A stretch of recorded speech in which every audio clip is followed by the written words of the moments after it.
Present টেন্সে বা বর্তমানকালে আমরা যদি বলি I have nothing to say, অর্থাৎ আমার বলার কিছু নেই। I have nothing to read, আমার পড়ার কিছু নেই। He has nothing to lose, তার হারানোর কিছু নেই।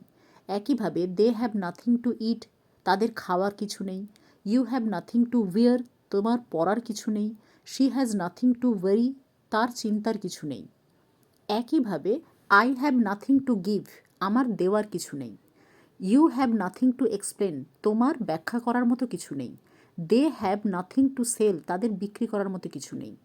যখন সাবজেক্ট সিঙ্গুলার ফর্মে থাকছে, যেমন রাম, রমেশ বা হি অথবা শি, এগুলোর পর বি ভার্ব হ্যাজ বসানো হয়, হ্যাভ নয়। কিন্তু যদি পাস্ট টেন্সে বা অতীতকালে বলতে চাই যে আমার খাওয়ার মতো কিছু ছিল না, তখন হবে I had nothing to it. Past টেন্সের ক্ষেত্রে কিন্তু সাবজেক্ট যাই থাক না কেন, সিঙ্গুলার বা প্লুরাল, তারপরে হ্যাড বসানো হয়, হ্যাভ অথবা হ্যাজ নয়।